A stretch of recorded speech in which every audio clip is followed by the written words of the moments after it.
Bueno, en esta oportunidad vamos a poder presentar una exposición sobre el sistema endocrino visto desde el punto de vista histológico.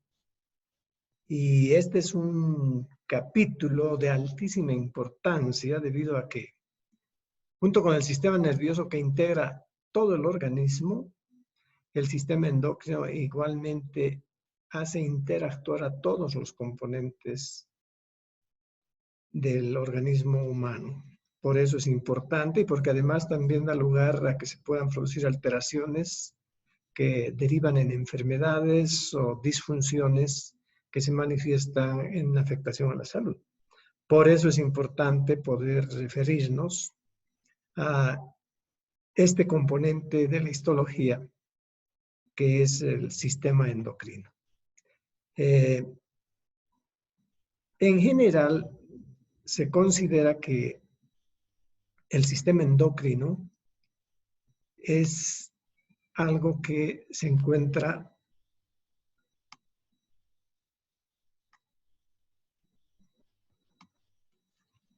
en la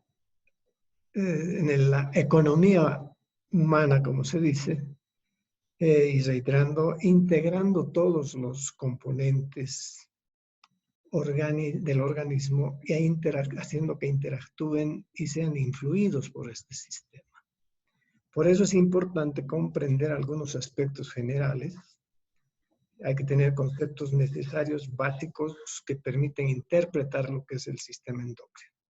En principio, endocrino expresa el hecho de que las glándulas o grupos celulares que producen hormonas, esto está relacionado con lo endocrino, no tienen conductos excretores. Entonces, lo que producen como hormonas vierten directamente al sistema sanguíneo y de allí se distribuye para causar efecto en los diferentes órganos y células y funciones. Entonces, por ejemplo, al expresarse así, uno no espera encontrar conductos excretores de las glándulas endocrinas. Por otra parte, el concepto de hormona es una molécula o moléculas que causan efectos en la funcionalidad y causan efectos en otros órganos y causan efectos tanto desde el punto de vista de estimular algunas funciones, estimular la producción de algunas secreciones, estimular la acción de órganos, pero también existen hormonas que inhiben actividades. O sea, puede ser estimulante o inhibitoria la hormona. Si bien en general se asume que existen órganos endocrinos, anticipando como hablar de la hipófisis, tiroides, paratiroides, etc., también existe la posibilidad de que la actividad endocrina se den en tejidos, ¿no? O parte de órganos, como el caso del páncreas, que tiene un grupo de células que están en unos islotes, que constituyen como un tejido dentro del órgano y que cumplen función endocrina, o células aisladas o que están en el interior de otros órganos que cumplen función endocrina sin ser propiamente órganos. Bueno, pero lo interesante también es que la hormona que sale de algún órgano endocrino, tejido, célula, causa efecto en otra célula o en otro órgano. Y a esto se llaman, a los que reciben el efecto de la hormona, se denominan órganos blanco o célula blanco. Es decir, la que recibe el efecto, reitero, de una hormona que proviene de otro lugar. Entonces debe entenderse, por tanto, que el sistema endocrino es un gran sistema que coordina las funciones orgánicas en todos los aspectos. Cuando una hormona está actuando, tiene efecto sobre otro órgano, pero también puede tener efectos sobre varios. Y lo más importante es que entre todos los órganos endocrinos se interactúan y se regulan para que ninguno esté en exceso en su función. La otra característica es que como no tienen un sistema excretor, un conducto, y como sus productos tienen que vertir directamente al sistema sanguíneo, Entonces son muy irrigadas. Todas están rellenas de capilares, en algunos casos capilares sinusoides que permiten una mejor, diríamos, vaciada de los productos hacia el torrente sanguíneo para que lleguen a los lugares donde encontrarán las células, órganos blanco sobre las que actuará la hormona correspondiente. Entonces, por esa razón tienen que ser muy irrigadas.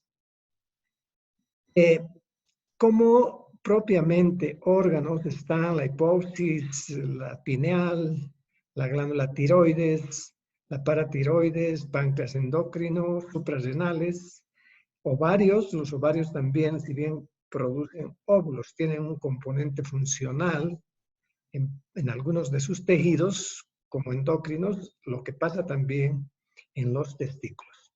Entonces, este gráfico que ven a la derecha expresa una condición muy interesante, que vale la pena considerarla, ¿no? Vamos a volver a colocar.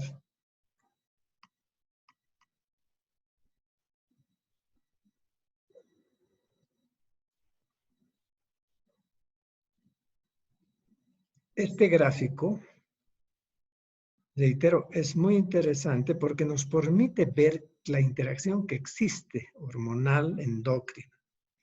Este es el hipotálamo, que en realidad está ligado al sistema nervioso central, relacionado con el sistema nervioso central, y aquí existen células neuroendocrinas que producen estimulantes e inhibidores para las funciones de este órgano que es la hipófisis. Entonces, el hipotálamo le da moléculas que activan a determinadas células de la hipófisis en sus diferentes lóbulos, porque aquí en el hipotálamo se producen algunas hormonas, incluso que bajan hacia la hipófisis. Y la hipófisis es reconocida algo así como la directora de orquesta para la función de los diferentes órganos endocrinos con efectos también diferentes. Por ejemplo, la absorción del agua está regulada por la ADH, antidiurética hormona, que se produce en la hipófisis. O, yendo a otro ejemplo, la hormona del crecimiento actúa sobre el crecimiento de los huesos, músculos, estatura, u hormonas que actúan sobre las glándulas mamarias o sobre las suprarrenales o sobre la tiroides, el testículo, ovarios, etcétera, etcétera. Entonces, ese concepto de integralidad e interacción es absolutamente importante comprender. Ahora, lo otro importante es saber para qué tenemos que estudiar el sistema endocrino. Primero, porque se producen en la normalidad trastornos que pueden estar relacionados con el aumento o disminución de determinada hormona que se manifiesta en efectos corporales, en efectos sobre la salud, en situaciones de enfermedad. Y si hay déficit o exceso de algunas de las hormonas, pueden dar efectos también expresados en enfermedades o cuadros muy específicos. Por ejemplo, si en la hipófisis durante la gestación se produce una disminución de la producción de la hormona del crecimiento, vamos a dar lugar a que se produzca el enanismo. Estos enanitos que son de origen hipofisiario son enanos muy perfectos, de cuerpos proporcionados, de aspecto proporcionado. En cambio, existe otro tipo de enanismo que más bien está ligado a la función tiroidea, ¿no? Que cuando hay hipotiroidismo durante la gestación produce los enanos un tanto deformes, llamemos así, que se denominan también acondroplásicos. Pero también puede haber gigantismo, como en este caso, con una hipófisis que produce demasiado desde la niñez, desde el estado embrionario o fetal más bien, que produce exceso de hormona de crecimiento y sigue produciendo mucha hormona del crecimiento en su desarrollo y produce los gigantes que también son perfectos en cuanto a proporciones. Es un gigante hipofisiario. Eso cuando el efecto de la hormona se inicia muy tempranamente. En cambio, cuando un adulto empieza por un tumor que hay en la hipófisis y que empieza a producir hormona del crecimiento ya cuando uno es adulto, produce esta clase de gigantismo que se llama acromegalia. Acromegalia quiere decir que las partes distales crecen más por efecto de la hormona del crecimiento en situación ya de adulto, ¿no? Un tumor de células que en la hipófisis producen hormona del crecimiento puede producir la acromegalia, ¿no? Este es un emblemático boliviano, Tataque Kisbert, que fue boxeador y todo, y que tenía este cuadro de acromegalia. También otra característica es que el mentón crece mucho, las manos son grandotas, los pies igual, y son personajes o individuos de alta estatura. Y asimismo podremos saber y encontrar que en la tiroides pueden producirse crecimientos anormales que se denominan bocio o cotus, se llamaba también, que antes era muy frecuente y que estaba más bien relacionado, el bocio, con situaciones complejas de falta de yodo. Es interesante esto, que lo vamos a hablar después. La falta de yodo en la alimentación producía este crecimiento anormal, desarrollo normal de la tiroides, que se denomina bocio tiroideo. Entonces, vamos a explicar la vista para continuar viendo lo siguiente. Ya concretándonos en la hipófisis. La hipófisis es un órgano al que se le atribuye con más que anatómicamente muy definidos 3 lóbulos, que de una manera sencilla diríamos lóbulo anterior, lóbulo posterior y un lóbulo intermedio inclusive, que se denomina así. Bueno, la adenohipófisis es el denominado lóbulo anterior, o pars distalis también, ¿no? Y el lóbulo posterior o neurohipófisis, y en medio existe un tejido entremezclado que se lo podría considerar un lóbulo intermedio. ¿Por qué es importante saber esta composición o esta estructura? Porque la hipófisis proviene en parte del ectodermo, ¿no? Casi diríamos de lo que va a ser piel, que se introduce, se invagina dentro de otro tejido que se denomina neuroectodérmico, perdón. Por eso es que tiene una composición un poco, diríamos, de tejido nervioso y tejido glandular. Así es la hipófisis. El lóbulo anterior, o pars distales o adenohipófisis, se la considera, diríamos, la mayor parte en proporción de toda la glándula. Y allí se describen, a partir de estudios de hace muchísimas décadas, centenas de años, ya, cuando los investigadores solo tenían hematoxilina y eosina para teñir los tejidos, encontraron que algunas de las células de la hipófisis, de la adenohipófisis, se teñían y otras no. A las que se teñían se denominaron cromófilas, con apetencia por los colorantes, y a las que no se las denominó cromófobas, o sea que rechazan el colorante, y que quedaban más bien sin teñirse. Ahora, de las cromófilas también se estableció que algunas se teñían con hematoxilina y otras con eosina. Bueno, se relacionó también esas características celulares con función o con producción de diferentes hormonas. Entonces, por ejemplo, las acidófilas, ya dijimos que de las cromófilas, además había una subdivisión en acidófilas que se tiñen con la eosina y basófilas que se tiñen con la hematoxilina. De las que se tiñen con eosina, en ese tiempo se estableció que existirían células productoras de hormona del crecimiento o somatotrófica hormona, hormona somatotrófica, hormona del crecimiento.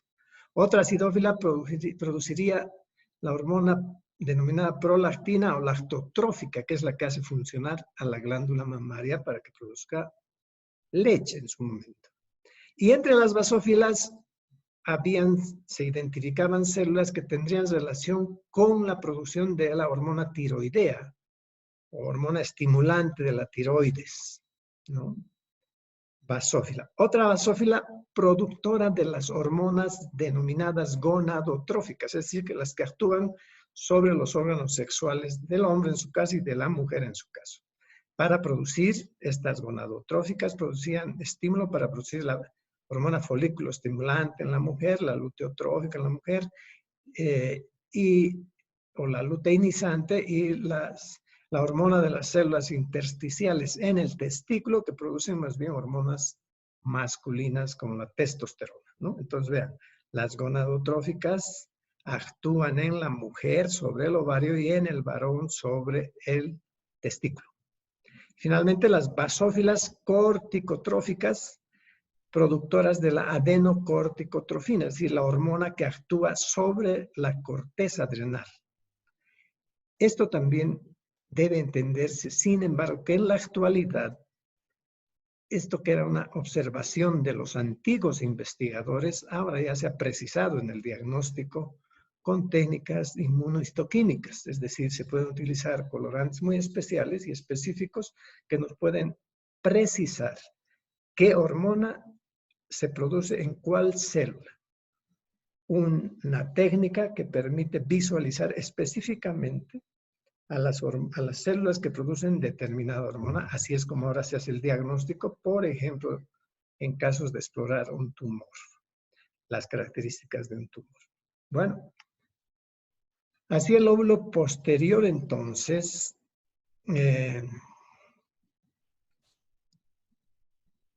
perdón, el lóbulo anterior de la hipófisis, ¿no? Estamos hablando. Y la otra parte, que es la neurohipófisis o lóbulo posterior, debe entendérsela como una parte de la hipófisis casi de origen pues nervioso.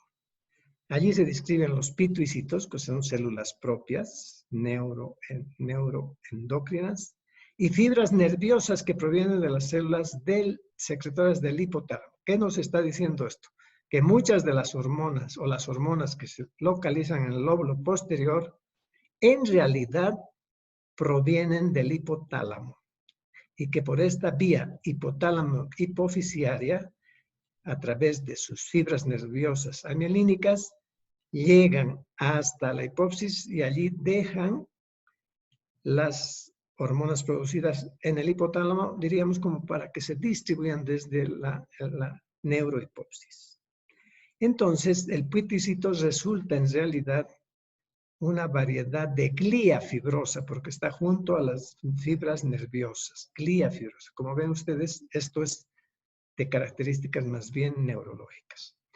Las fibras, estas fibras mielínicas que van del hipotálamo a la hipófisis, se conforman el haz hipotálamo hipofisiario. Esto hay que reiterarlo. Esta relación hipotálamo-hipófisis guarda importancia porque el hipotálamo produce hormonas que estimulan a determinadas células de la hipófisis, que se producen, reitero, en el hipotálamo y que sean llevadas a la hipófisis.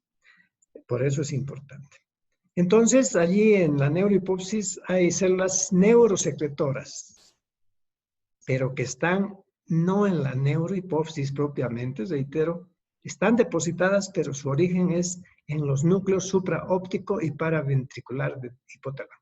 Entonces, en síntesis, la neurohipófisis contiene hormonas producidas en los núcleos supraóptico y paraventricular del hipotálamo. Y desde allí actúa. Las hormonas que se producen allí en el hipotálamo, depositadas en la neurohipófisis, son la ADH, antidiurética hormona o hormona antidiurética, que es muy interesante. Regula la reabsorción de sodio y por tanto jala agua en parte de la nefrona o del riñón, si quieren.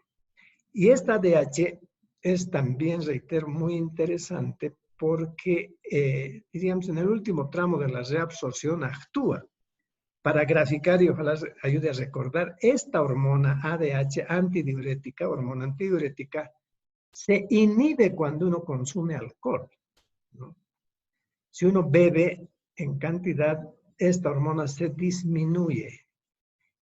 Y ocurre que uno después, por eso al otro día tiene el denominado chaki o deshidratación y requiere compensar eso tomando mucho líquido al otro día. Reitero, producido por el alcohol, el ADH se disminuye. También pueden existir situaciones tumorales que pueden hacer que se orine demasiado, lo que se llama una diabetes insípida, por defecto de esta ADH que no esté funcionando. Entonces deja orinar cantidades. O la oxitocina, que es la otra hormona de la neurohipófisis que está producida en el hipotálamo. La oxitocina es la hormona que actúa cuando se completó el embarazo.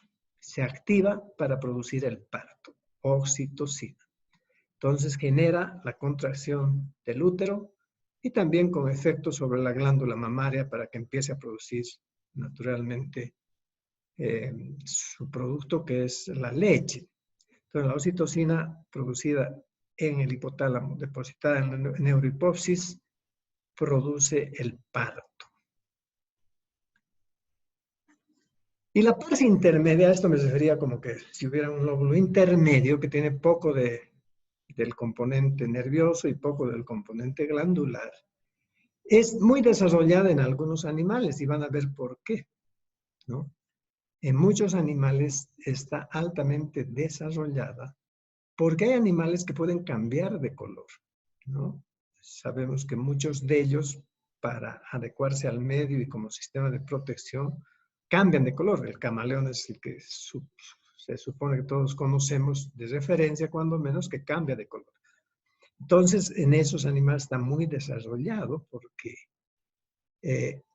¿por qué? Vamos a ver por qué. En el humano, en cambio, al nacer va desapareciendo, ¿no? Y aunque queda un poco, también en el humano se pueden producir pequeños cambios de color. Uno a veces se siente más moreno que el día anterior, ¿no? Y también se activan algunas de estas células que producen color, para decirlo por ahora sí, cuando uno está expuesto al sol y a otras situaciones. Bueno, ¿qué produce esta parte intermedia? Esta hormona. Hormona estimulante de los melanocitos. Los melanocitos son células que están cerca a la piel o en la piel, cerca a la epidermis, que son los que producen la melanina, que es la que da color a la piel humana y a los cabellos y a las pestañas y también a los ojos. La cantidad de melanina define que uno tenga cabello negro, ojos negros, o cafés, o verdes. Si hay muy poquita melanina, pues tendremos el pelo rubio, o si hay cero de melanina, como en algunos casos de enfermedad ya de déficit total, está el albinismo, donde no hay nada de pigmento. Y bueno, pero esto es interesante entonces, que en condiciones normales el humano casi no produce hormona estimulante de los melanocitos, excepto cuando, reitero, uno se expone excesivamente al sol o cuando pudieran darse situaciones de enfermedad que afecten a la parte intermedia. La glándula pineal, que es otra glándula que está pegadita a la hipófisis pineal porque tiene forma de piña, así describían los antiguos histólogos investigadores. Y esta glandulita tiene una función muy específica y muy interesante. Vean ustedes. Está constituida por unas células propias, los pinealocitos, células de la pineal, y células intersticiales, ¿no? Los pinealocitos son neurosecretoras, vean, tienen por tanto origen neurológico, nervioso. Los pinealocitos, que producen secreción hormonal. Y las intersticiales más bien son como que células de sostén del sistema nervioso, que son los astrocitos, ¿no? O glía también. Entonces tiene células neurosecretoras, pinealocitos y glía. Y se encuentran de lugar en lugar, se pueden encontrar con las denominadas concreciones calcáreas o depósitos arenáceos, unos depósitos de calcio en la hipófisis, que es una característica histológica para observarla. ¿Qué hace esta glándula pineal? Produce la melatonina, reguladora del ritmo circadiano. ¿Qué quiere decir? que se nota mejor en los animales. Los animales despiertan cuando aparece la luz del sol y se duermen cuando se pierde la luz del sol. El humano administra esto un poco voluntariamente, porque puede dormir con luz o sin luz, puede dormir con sol o sin sol. Pero además no solo regula el sueño, esta melatonina. De hecho, en el humano, para que llegue el sueño en la noche, también funciona la melatonina, desde luego, ¿no? Pero eso también causa efecto sobre el ritmo cardíaco, sobre la presión arterial, sobre el ritmo respiratorio, sobre el metabolismo, etcétera, etcétera. Melatonina, producida por las células, por los pinealocitos de la glándula pineal. Y esta melatonina, además, en la actualidad puede ser aislada y utilizarse en casos de insomnio, ¿no? Para producir... Bueno, esta melatonina, como está en ese sitio debajo de la hipófisis, perdón, la glándula pineal, ¿no? También se explica del por qué nosotros cuando viajamos, fácilmente unos más, otros menos, se duermen. Las personas se duermen durante el viaje. Porque por una presión contra la glándula pineal se produciría liberación de melatonina con el movimiento y uno se duerme. Bueno, eso es como para graficar un detalle que puede permitirnos recordar mejor esto. Y ahí tenemos la tiroides, folículos tiroideos con pared y contenido coloide. Eso es la unidad tiroidea, son folículos como granos, que tridimensionalmente serían como unas esferas que tienen un contenido de coloide. ¿No? Pero además de tener células que producen el coloide, tienen también en su pared otras células llamadas C. Las foliculares producen coloide y las células C producen otra sustancia que es la calcitonina, adelantando. El coloide es eosinófilo, por eso se ve rosado, paz positivo, si se utiliza colorante de paz. Y esta glándula produce la tiroxina, la triodotironina, es decir, la hormona tiroidea, ¿no? Primero tiroglobulina, que constituye el coloide, de aquí se producirá una transformación en tiroxina y triodotironina, que son ya las hormonas tiroideas que causan sus efectos múltiples en el metabolismo y en diferentes funciones. Recuerden que si esto está disminuido, tendremos enanos, acondroplásicos, y eso es importante comprender. Y la calcitonina que está en estas células C, esta calcitonina inhibe la reabsorción del calcio óseo. Es interesante.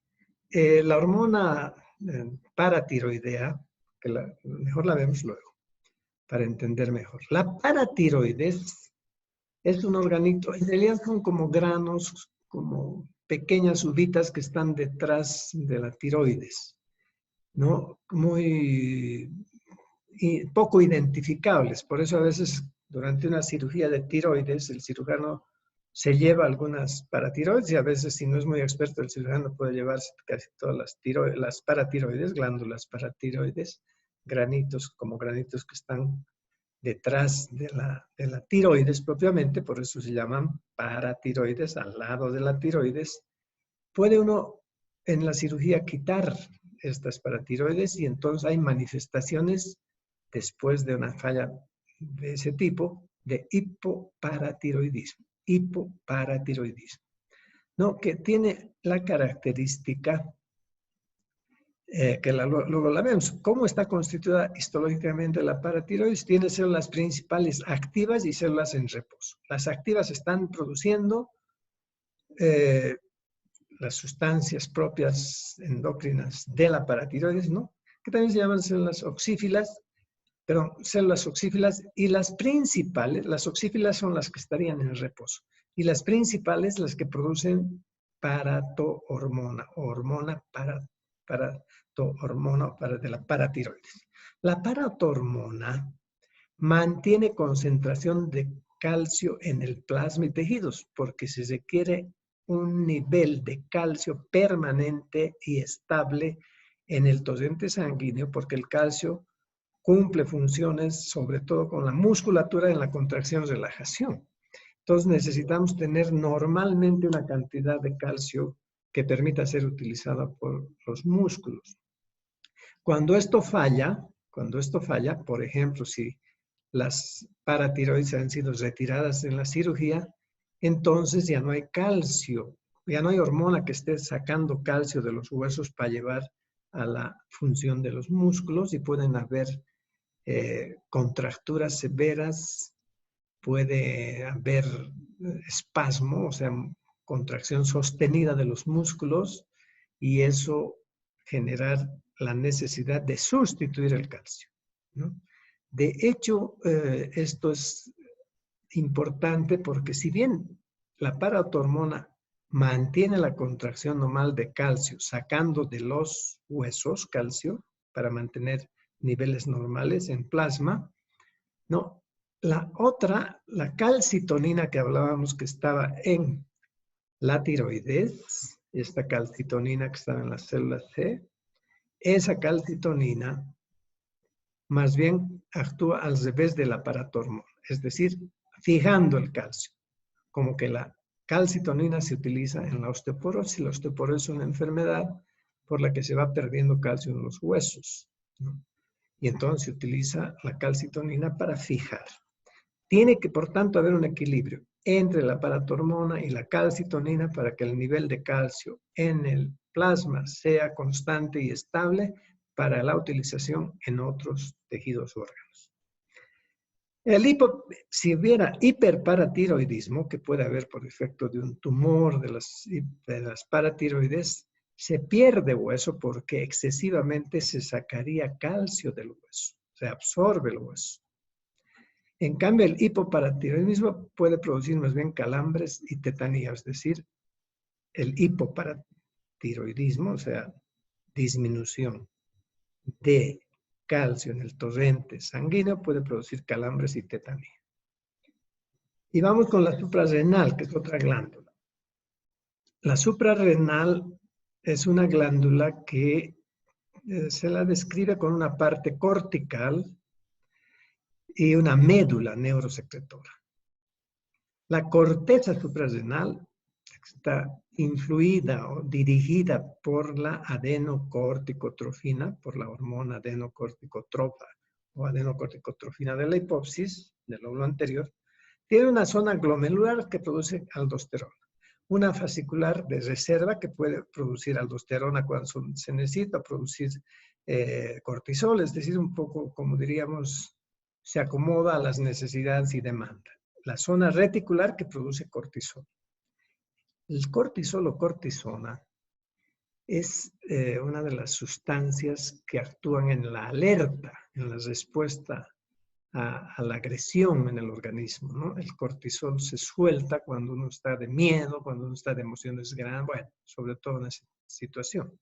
Pero en normalidad, en equilibrio, juega en esas características.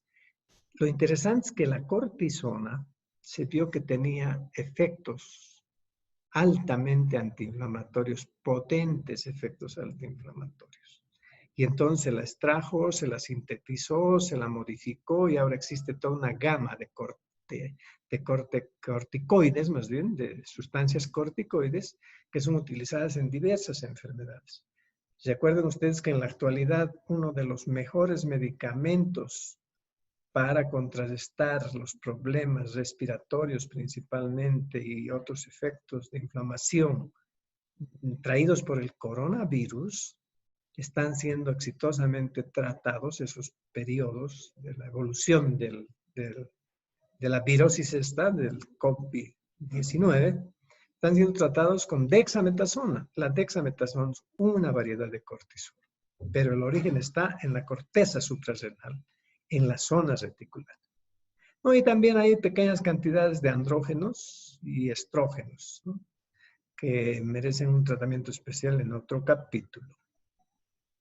Y en la médula adrenal, están estas sustancias, sobre todo denominadas, bueno, tiene células cromafines, se llaman cromafines, estamos hablando de la médula, del centro de la adrenal, Cromafines porque tienen apetencia por la por los colorantes con cromo, por eso se llaman cromafines.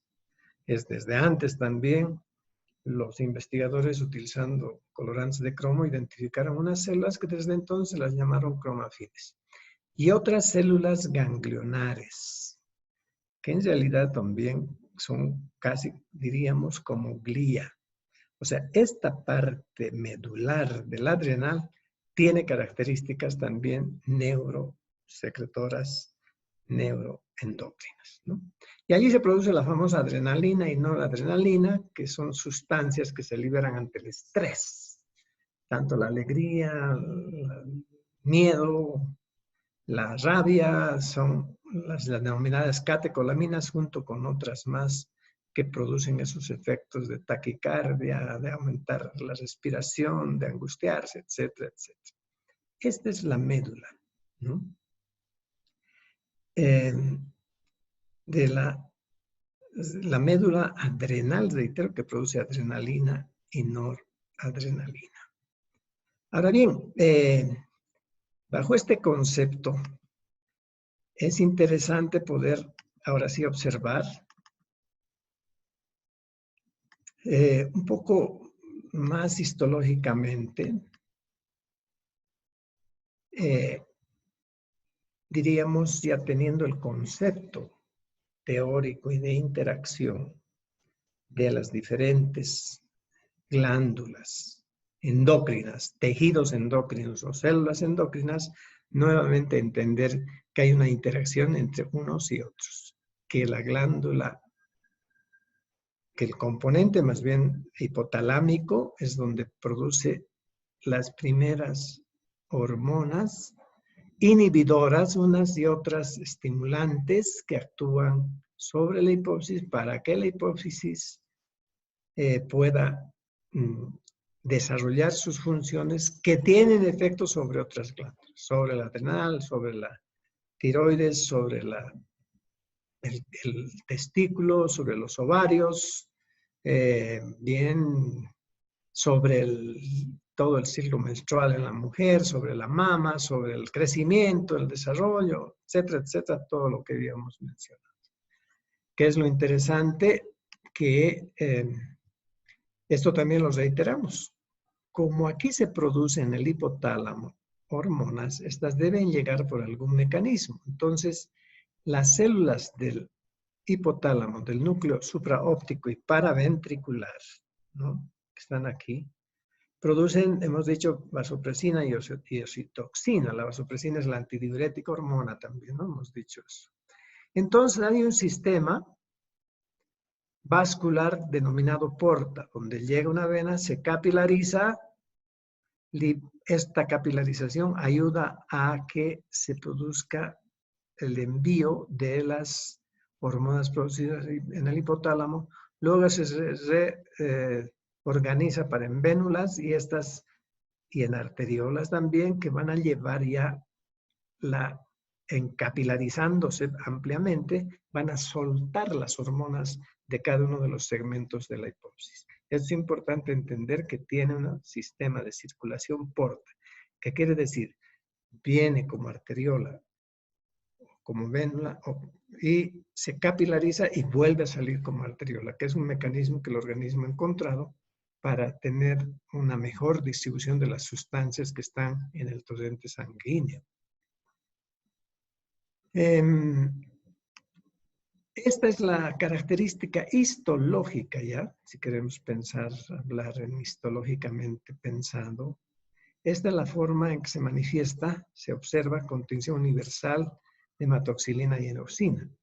Entonces aquí podemos encontrar células cromófobas, las más pálidas, casi no se tiñen, y las cromófilas que se tiñen, unas más moradas y otras más rosadas. Unas serán acidófilas y otras serán basófilas.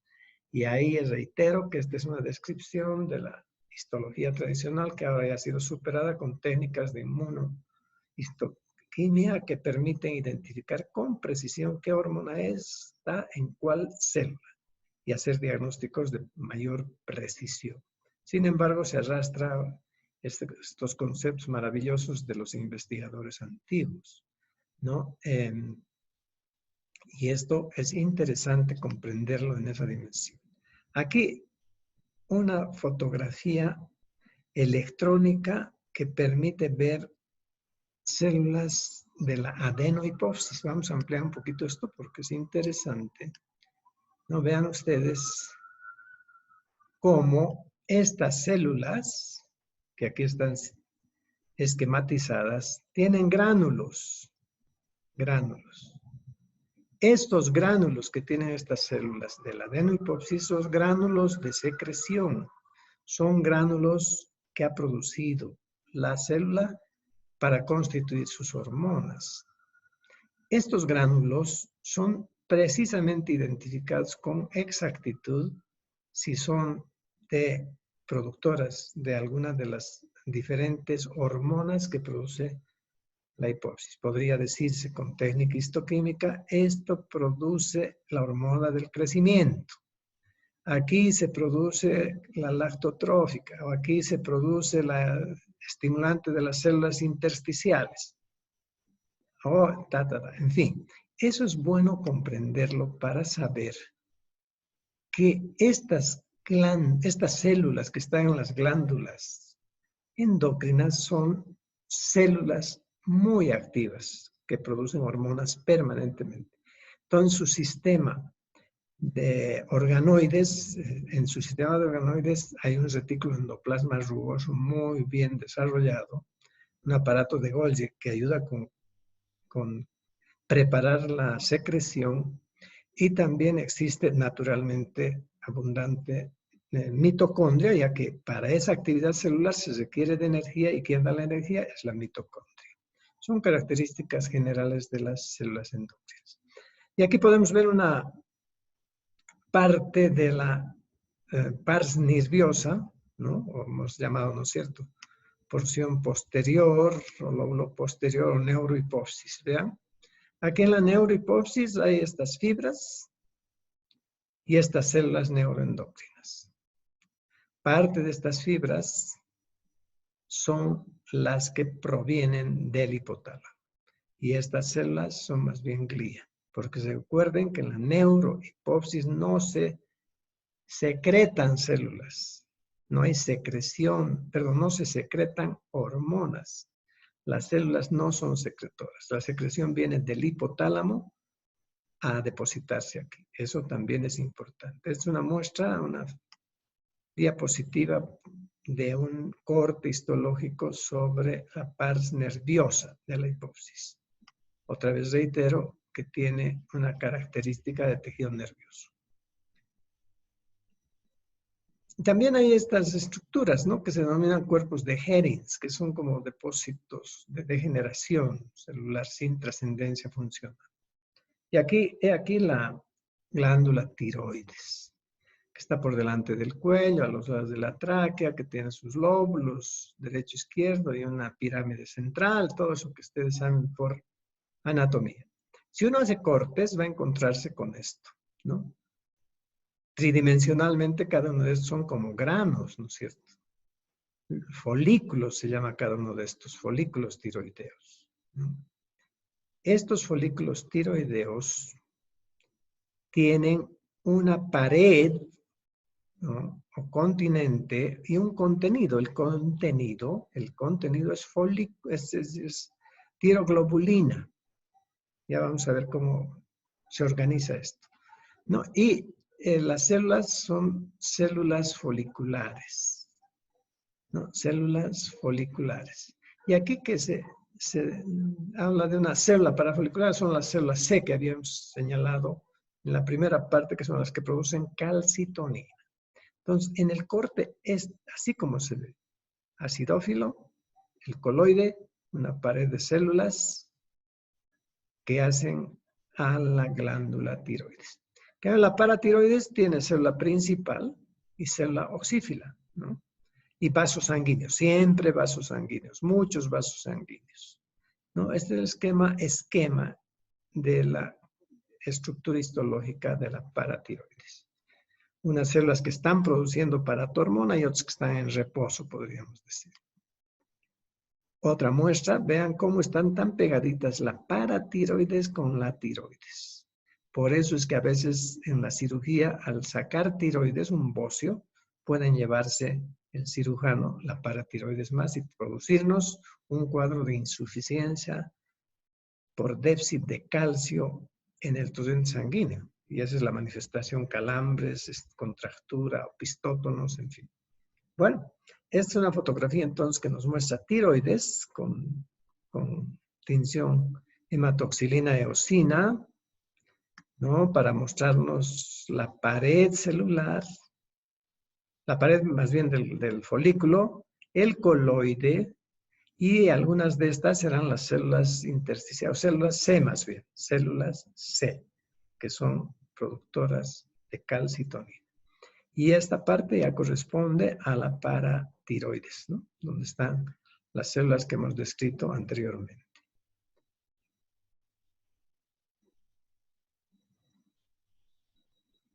De manera que, esto es importante.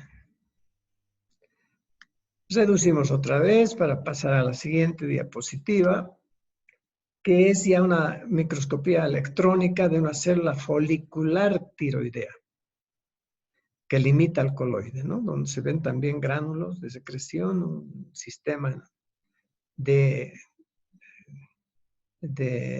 organoides muy desarrollado, porque es una célula muy activa. Esta es una toma de una célula de la pared del folículo tiroideo. Y aquí, ¿qué es lo que pasa? Miren, ingresan aminoácidos a la célula, se sintetiza la tiroglobulina a partir del retículo endoplasma rugoso, pasa para constituirse en secreción al aparato de Golgi.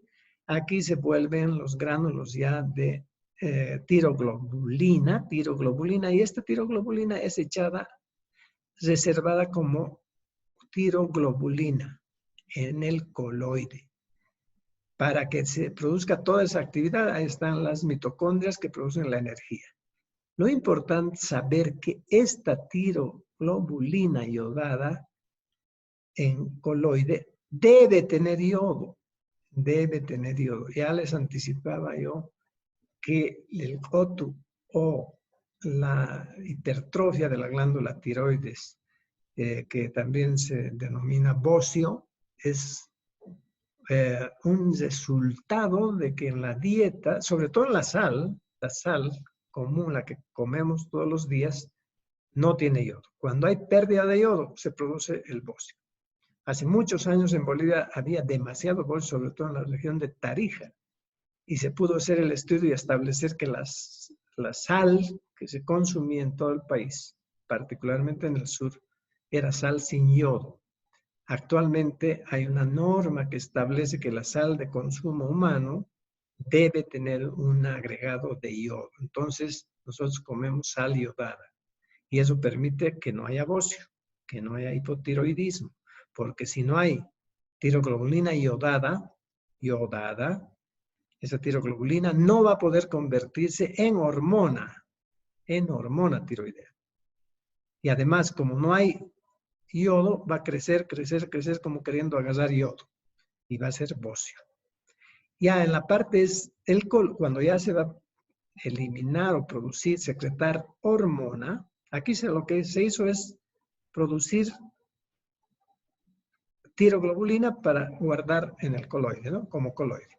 Aquí del coloide, a necesidad por efecto de la tiroestimulante, de la hormona estimulante de la tiroides de la hipófisis, se empieza a tomar del coloide tiroglobulina iodada que penetra la célula con acción de los lisosomas, entra en un proceso metabólico de digestión enzimática que libera de esta tiroglobulina, libera las hormonas tiroideas T3 y T4.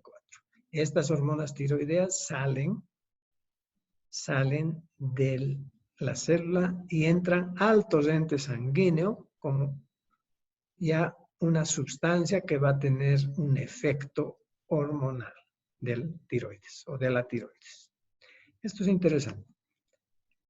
Luego tenemos la suprarrenal, que de esta habíamos hablado ya en una diapositiva anterior. Bueno, tiene una corteza, que es toda esta la corteza, y una médula. Esta es la médula. En la corteza hay una zona, en la corteza renal hay una zona glomerular, fascicular y finalmente una reticular. Y más adentro está, reitero, la médula adrenal, ¿no? Si aumentamos un poquito este aumento, podremos ver esa descripción. Vean, zona glomerular, zona fascicular y zona reticular, ¿no? Cada zona produce algo diferente. En la glomerular se producen mineralocorticoides como la aldosterona.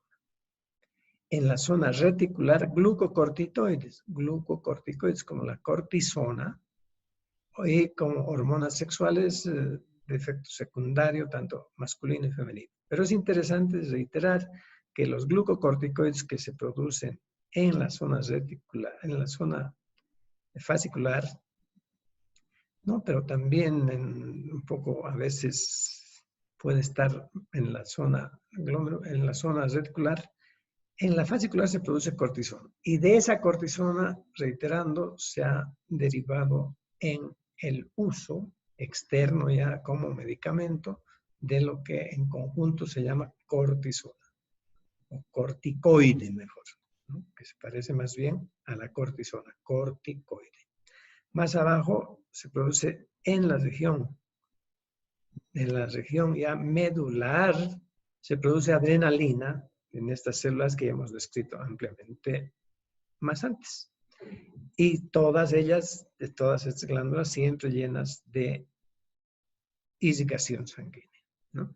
Entonces, aquí en la médula hay células que producen noradrenalina, adrenalina, y que son, y que además allí hay terminaciones sinápticas preganglianas, quiere decir que hay un componente nervioso que regula esto, ¿no? Así se explica que si uno tiene una emoción fuerte, esa emoción va por el sistema nervioso, activa a las glándulas, a las células de la médula adrenal para que produzcan adrenalina, ¿no? Adrenalina con todos los efectos que produce las grandes emociones. Eso también resulta altamente favorable para entender cómo se mueve esta situación endocrina en el organismo. Todo interactúa con todo, eso es importante comprenderlo. Y entonces, esta es, vamos a quitar ya la presentación, entendiendo que ya ha sido presentada todo el tema por hoy y la recomendación de siempre en medicina, aprender lo que sirve. Más allá de lo que preguntemos en los exámenes, el médico tiene que aprender en los términos de lo más razonables, tiene que aprender, el que está estudiando medicina, el que va a ser médico, va a estar sujeto a una enorme cantidad de información, que ahora no solo está en los libros, en la vía virtual, en el internet, en el mundo. Existe tal cantidad de información que ya el médico en formación tiene que aprender a seleccionar qué es bueno. Y tiene que aprender a realizar un aprendizaje de lo que existe que le sirva. Uno tiene que aprender lo que a la profesión le va a servir.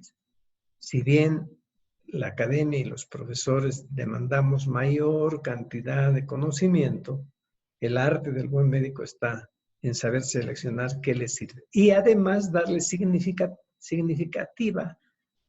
un uso significativo. Si voy a aprender esto, ¿para qué aprendo? Si aprendo tiroides, ¿para qué aprendo? Aprendo para saber que hay hormonas que interactúan, pero también para saber que hay alteraciones, que puede haber hipotiroidismo, hipertiroidismo, cretinismo, enanismo, y para eso aprendo tiroides. ¿Y para qué aprendo? Y pues para saber que desde allí se salen hormonas que actúan sobre la orina, sobre las mamas, sobre la leche, sobre la adrenal, sobre el crecimiento y todo lo que viene a ser sus trastornos. Si uno logra comprender de esa manera el aprendizaje de cualquiera de las asignaturas que brindamos en la facultad, entonces se tendrá toda la utilización extraordinariamente buena, útil de lo que nos brinda toda la información que existe, de lo que brindan los profesores. Reitero, debe uno seleccionar, debe dar significancia y debe correlacionar desde el inicio con salud y con enfermedad. ¿Cómo me enfermo o cómo me sano? ¿Y a qué se deben las alteraciones que yo tengo en la vida de cada día y qué es lo que voy a atender cuando yo sea médico? Así que también hay que aclarar, cualquier libro es bueno. Yo utilizo para las exposiciones, para exposiciones utilizo algo que produzco, pero también reitero que cualquier libro es bueno. El Gardner lo utilizo, diapositivas de Gardner, pero prefiero también que se pueda utilizar el Geneser, el Junqueiras. Hay profesores que tienen mayor predilección por algún libro. Hay que pensar que lo que se debe aprender bien es lo que está en todos los libros, ¿no? En cualquier libro, porque esa es la parte nuclear, lo más importante del aprendizaje en cualquier lugar. Ha sido un gusto y hasta la próxima.